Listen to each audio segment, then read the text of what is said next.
नमस्कार मित्रों, आज हम आप सभी को भगवान शिव जी की एक ऐसी पवित्र व अद्भुत कथा सुनाने जा रहे हैं जो न केवल हमारे हृदय को श्रद्धा से भर देगी बल्कि जीवन को एक नई दिशा देने वाली गहरी सीख भी प्रदान करेगी।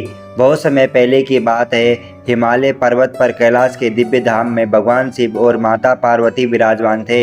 एक दिन माता पार्वती ने शिव जी से निवेदन किया, स्वामी संसार में इतना दुख और कष्ट क्यों है? इतने सारे भक्त आपकी आराधना करते हैं फिर भी उन्हें संघर्षों का सामना करना पड़ता है।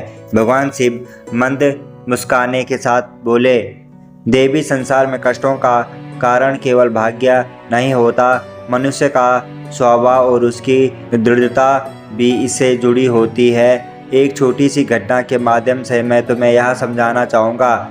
यह कहकर उन्होंने माता पार्वती को एक दिव्य दृष्टि प्रदान की।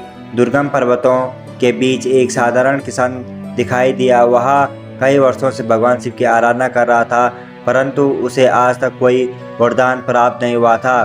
तीव्र धूप, पथरीली जमीन और भूख प्यास होते हुए भी वह प्रतिदिन एक छोटा सा दीपक लेकर शिवलिंग के सम्मुख जाता था और कहता, भोलेनाथ, चाहे मेरी परीक्षाएं जितनी कठिन हो, मैं आपकी भक्ति से पीछे नहीं हटूंगा। माता पार्वती ने करुणा भरी दृष्टि से कहा, स्वामी, यह भक्त तो सच में अत्यंत श्रद्धावान है, फिर भी इसके जीवन में इतनी बाधाएं क्यों? शिवजी बोले, देवी, अभी उचित समय नहीं आया है। प्रत्येक भक्त की भक्ति का फल तभी दिया जाता है जब उसकी भक्ति पूर्ण हो जाती है। कुछ समय पश्चात उस किसान के गांव में भीषण अकाल पड़ा। गांव के अधिकांश लोग अपना घर छोड़कर भाग गए, परंतु वह किसान रुका रहा। उसने कहा, यदि मैं संकट के समय भी भगवान पर विश्वास न रखूं तो मेरी भक्ति अधूरी सिद्ध होगी। वह रात भी आई जब उसके घर में अन्न का एक भी दाना नहीं था। फिर भी उसने मिट्टी का दीपक जलाया और शिवलिंग के समक्ष बैठकर विनम्रता से प्रार्थना की, भोलेनाथ, अब मेरे पास देने के लिए कुछ नहीं, बस मेरा विश्वास शेष है, उसे स्वीकार कर लीजिए। माता पार्वती की आंखों में आंसू आ गए। उन्होंने शिवजी से कहा, हे नाथ, अब तो इस सच्चे भक्त को कोई वरदान अवश्य दीजिए। भगवान शिवजी ने तब कहा, यही वह पूर्ण क्षण है देवी, जब भक्त की हर परीक्षा पूर्ण हो चुकी है। अब उसकी भक्ति अधूरी नहीं रही, अब इसका फल दिया जाएगा। उन्होंने अपना त्रिशूल उठाया और आकाश में घुमाया। एक दिव्य तेज प्रकट हुआ और अगले ही क्षण आसमान से बादलों की गर्जना होने लगी। वर्षा शुरू हो गई और खेती लहरा उठी। किसान के खेत सोने की तरह चमक उठे। गांव में हर्ष छा गया।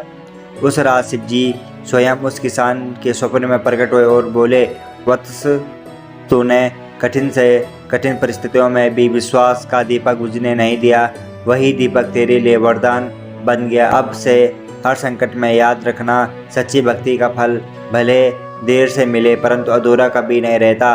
कहते हैं, उस दिन के बाद उस किसान के जीवन में कभी कोई अभाव नहीं रहा और वह जीवन भर भगवान शिव के चरणों में समर्पित रहा। मित्रों, इस कथा से हमें यही सीख मिलती है, भगवान तुरंत वरदान नहीं देते, क्योंकि वे पहले हमारे विश्वास और धैर्य को पूर्ण बनाना चाहते हैं।